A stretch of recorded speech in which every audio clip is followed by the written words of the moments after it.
ಖಂಡಿತವಾಗಿಯೂ ಹುಣಸೂರು ನಗರವನ್ನೇ ಬೆಚ್ಚಿ ಬೀಳಿಸುವಂತಹ ಘಟನೆ ನಡೆದಿರುವಂಥದ್ದು. ಮೈಸೂರಿನ ಹುಣಸೂರು ತಾಲೂಕಿನ ಹೃದಯ ಭಾಗದಲ್ಲಿ ಈ ಘಟನೆ ನಡೆದಿದೆ. ನೀವು ನೋಡ್ತಾ ಇರ್ಬೋದು, ಸ್ಕೈ ಅಂತೇಳಿ ಈ ಒಂದು ಆಭರಣದ ಅಂಗಡಿ ಇದೆ. ಏಪ್ರಿಲ್ 27ರಂದು ಇದನ್ನು ಉದ್ಘಾಟನೆ ಆಗಿತ್ತು. ಇದಾದ ನಂತರ ಆ ಬಿಲ್ಡಿಂಗ್ ಅನ್ನು ನೋಡೋರು ಸಹ ಸಾಕಷ್ಟು ಅಂದರೆ ಯಾವುದೇ ರೀತಿಯಂಥ ಮಳಿಗೆಗಳಿಲ್ಲ. ಸ್ಕೈ ಗೋಲ್ಡ್ ಅಂಡ್ ಡೈಮಂಡ್ಸ್ ಒಂದೇ ಒಂದು ಅಂಗಡಿ ಇಲ್ಲಿರುವಂಥದ್ದು. ಮತ್ತು ಎಲ್ಲ ಅಂಗಡಿಗಳು ಸಹ ಈಗ ಕನ್ಸ್ಟ್ರಕ್ಷನಲ್ಲಿದೆ. ಮತ್ತು ಇವತ್ತು ಭಾನುವಾರ ಆಗಿರೋದ್ರಿಂದ ಇದ್ದಂಥ ಅಕ್ಕಪಕ್ಕದ ಅಂಗಡಿಗಳು ಸಹ ಬಂದಾಗಿದ್ದಾವೆ. ಘಟನೆ ಬಗ್ಗೆ ಮಾತಾಡಲಿಕ್ಕೆ IG ಬೋರ್ಲಿಂಗ ಅವರು ನಮ್ಮ ಜೊತೆಗಿದ್ದಾರೆ.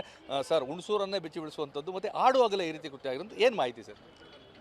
ಮಧ್ಯಾಹ್ನ ಸುಮಾರು 2:10 ಸುಮಾರಿಗೆ ಬಂದಿದ್ದಾರೆ.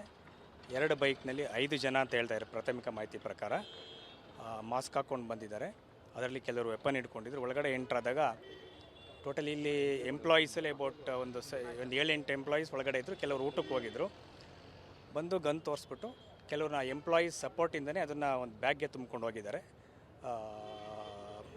ತಕ್ಷಣ ಒಂದು 8 to 9 ಮಿನಿಟ್ಸ್ ಅಲ್ಲಿ ಟೈಮ್ ಸ್ಪೆಂಡ್ ಮಾಡಿ ಹೋಗಿದ್ದಾರೆ ಅಂತ ಹೇಳ್ತಾ ಇದ್ದಾರೆ. ಸರ್, ಎಷ್ಟು ಚಿನ್ನ ಮತ್ತು ಎಷ್ಟು ಡೈಮಂಡ್ ಹೋಗಿದೆ, ಇದ್ರ ಬಗ್ಗೆ ಮಾಹಿತಿ ಲಭ್ಯವಾಗಿದೆ? ವೆರಿಫೈ ಮಾಡಿ ಕೆಲವು ಕೆಜಿಗಳು ಹೋಗಿದೆ, ಬಟ್ ಕರೆಕ್ಟ್ ಇದನ್ನು ವೆರಿಫೈ ಮಾಡಿ ಅವ್ರು ಎಷ್ಟು ಹೋಗ್ಯಾರೋ ಸಾಕಷ್ಟು ಇಲ್ಲೇ ಇದೆ.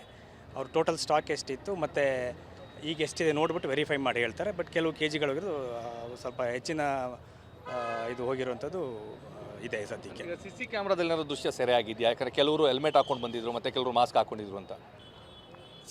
CCTVನಲ್ಲಿ ಸರಿಯಾಗಿದೆ. ಅದ್ರ ಬಗ್ಗೆ ಡೀಟೇಲಾಗಿ ವೆರಿಫೈ ಮಾಡ್ತೀವಿ ನಾವು. ಸದ್ಯಕ್ಕೆ ಅದು ಮಾಹಿತಿ ಬಂದ ತಕ್ಷಣ ನಮ್ಮ ಸ್ಥಳೀಯ ಅಧಿಕಾರಿಗಳು ವಿಸಿಟ್ ಮಾಡಿದ್ದಾರೆ, SP ವಿಸಿಟ್ ಮಾಡಿದ್ದಾರೆ, ನೋಡ್ತಾ ಇದ್ದೀವಿ ನಾವು. ನಾನು ಸಹ ಬಂದು ನೋಡಿದ್ದೀನಿ. ಅವರು ಎಂಪ್ಲಾಯೀಸ್ ಜೊತೆ ಮತ್ತು ಅಲ್ಲಿ ಘಟನೆ ನಡೆದಾಗ ಸ್ಥಳದಲ್ಲಿದ್ದಂಥ ಮ್ಯಾನೇಜರ್ ಒಬ್ಬರು ಊಟಕ್ಕೆ ಹೋಗಿ ಅದಾದಮೇಲೆ ಕೊನೆಯಲ್ಲಿ ಬಂದಿದ್ದಾರೆ. ಆದರೆ ಕೆಲವು ಎಂಪ್ಲಾಯೀಸ್ ಅವ್ರ ಜೊತೆ ಇಂಟ್ರ್ಯಾಕ್ಟ್ ಮಾಡುವಂಥವ್ರದವರು ಮತ್ತು ಯಾವ ಎಂಪ್ಲಾಯೀಸ್ಗೆ ಅವರು ಹೆದರಿಸಿ ಅದನ್ನು ತುಂಬಿಕೊಡಿ ಅಂತೆಲ್ಲ ಹೇಳಿದ್ರು, ಅದೆಲ್ಲ ಅವ್ರ ಜೊತೆ ಇಂಟ್ರ್ಯಾಕ್ಟ್ ಮಾಡಿದ್ದೀವಿ. ಇನ್ನು ಆದಷ್ಟು ಮಾಹಿತಿನ ಕಲೆಕ್ಟ್ ಮಾಡ್ಕೊಂಡು ನಾವು ಕಲೆ ಹಾಕಿ ಇದ್ರ ಬಗ್ಗೆ ಇನ್ನೂ ಕೂಲಂಕುಷವಾಗಿ ಮಾಹಿತಿನ ತೆಗೆದು ಇದು ಪತ್ತೆ ಮಾಡಲಿಕ್ಕೆ ಎಲ್ಲ ಕ್ರಮನ ಮಾಡ್ತಾರೆ. ಗನ್ ತಂದಿದ್ರು ಅಂತ ಹೇಳ್ತಾರೆ, ಮತ್ತು ಏರ್ ಫೈರ್ ಸಹ ಮಾಡಿದ್ದಾರೆ, ಕೆಲವರು ಕಲ್ಲು ತೂರಿದ್ದಾರೆ ಅವ್ರ ಮೇಲೆ ಅಂತೇಳಿ ಮಾಹಿತಿ ಇದೆ. ಅಂದರೆ ಹೊರಗಡೆ ಹೋಗ್ಬೇಕಾದ್ರೆ ಜನ ಇದ್ದಂಥ ಸಂದರ್ಭದಲ್ಲಿ ಒಂದು ರೌಂಡ್ನ ಏರ್ ಫೈರ್ ಮಾಡಿದ್ದಾರೆ ಅಂತ ಇಲ್ಲಿ ಸ್ಥಳೀಯರು ಹೇಳ್ತಾ ಇದ್ದಾರೆ. ಅದೆಲ್ಲದನ್ನು ಸಹ ವೆರಿಫೈ ಮಾಡ್ತೇವೆ. ಅಂದರೆ ಪ್ರಮುಖವಾಗಿ ಈ ಸ್ಥಳವನ್ನು ನೋಡಿದ್ರೆ ಸರ್, ಅಷ್ಟೊಂದು ಕೋಟ್ಯಾಂತರ ರೂಪಾಯಿ ಆಭರಣಗಳಿದ್ದಾವೆ, ಭದ್ರತೆಗೆ ಹೆಚ್ಚಿನ ಆದ್ಯತೆಯನ್ನು ಕೊಟ್ಕೊಂಡಿಲ್ಲ, ಭದ್ರತಾ ಸಿಬ್ಬಂದಿಯನ್ನು ನೇಮಿಸ್ಕೊಂಡಿಲ್ಲ ಅನ್ನೋ ಒಂದು ಆರೋಪ ಸಹ ಇದೆ. ಅಂದರೆ ನಾವು ಈಗ ಏನು ಬೇರೆ ಕಡೆ ಎಲ್ಲ ಸುಮಾರು ಘಟನೆಗಳು ನಡೆದಿವೆ, ಆ ಹಿನ್ನೆಲೆಯಲ್ಲಿ ನಾವು ನಮ್ಮ ಆಫೀಸರ್ಸ್ ಇಲ್ಲಿ ಸೆಕ್ಯೂರಿಟಿ ಮೀಟಿಂಗ್ ಸಹ ಮಾಡಿ ಎಲ್ಲರಿಗೂ ಅವರಿಗೆ ಒಂದು ಇನ್ಸ್ಟ್ರಕ್ಷನ್ಸ್ನ ಸಹ ಕೊಟ್ಟಿದ್ದರು. ಆದರೆ ಅದನ್ನ ಭದ್ರತೆಯನ್ನು ಅವರು ಸೆಕ್ಯೂರಿಟಿ ಗಾರ್ಡ್ನ ಇಟ್ಕೊಳ್ಳುವಂಥದ್ದು ಅವ್ರ ಜವಾಬ್ದಾರಿ. ಅದು ಸೆಕ್ಯೂರಿಟಿ ಗಾರ್ಡ್ ಇರುವಂಥದ್ದು ಕಂಡು ಬರ್ತಾ ಇಲ್ಲ.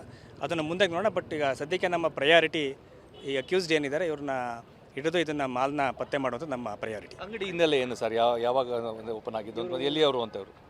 ಏಪ್ರಿಲ್ನಲ್ಲಿ ಓಪನ್ ಆಗಿದೆ. ಒಂದು 4 ಜನ ಪಾರ್ಟ್ನರ್ಸ್ ಇದ್ದಾರಂತೆ. ಇವ್ರದ್ದು ಬೇರೆ ಕಡೆ ವಿರಾಜಪೇಟೆ, ಕಣ್ಣೂರು ಆ ಕಡೆಯೂ ಸಹ ಇವ್ರದ್ದು ಬ್ರಾಂಚಸ್ ಇದೆಯಂತೆ. ಇತ್ತೀಚೆಗೆ ಓಪನ್ ಆಗಿದೆ. ಈ ಬಿಲ್ಡಿಂಗ್ ಸಹ ಹೊಸ ಬಿಲ್ಡಿಂಗು, ಸ್ಥಳೀಯರದ್ದು building. But jewellery shop open ಮಾಡಿ ಏಪ್ರಿಲ್ನಲ್ಲಿ.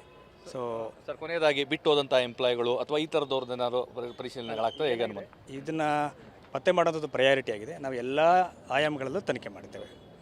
ಇದು IG ಬೋರ್ಲಿಂಗ ಅವರ ಸ್ಪಷ್ಟವಾದಂಥ ಮಾತುಗಳು. ಈಗಾಗಲೇ ಎಲ್ಲ ಮಾಹಿತಿಯನ್ನು ಕಲೆ ಹಾಕ್ತಾ ಇದ್ದೇವೆ. ದರೋಡೆ ಮಾಡಿದವರಂತ ಸೆರೆ ಹಿಡಿಯುವಂಥದ್ದು ನಮ್ಮ ಮೊದಲ ಆದ್ಯತೆ. ಹೀಗಾಗಿ ಎಲ್ಲ ಆಯಾಮಗಳಲ್ಲೂ ತನಿಖೆಯನ್ನು ಮಾಡ್ತೇವೆ. ಖಂಡಿತವಾಗಿಯೂ ದರೋಡೆಕೋರನ್ನು ಹಿಡಿತೇವೆ ಅನ್ನೋ ಒಂದು ವಿಶ್ವಾಸವನ್ನು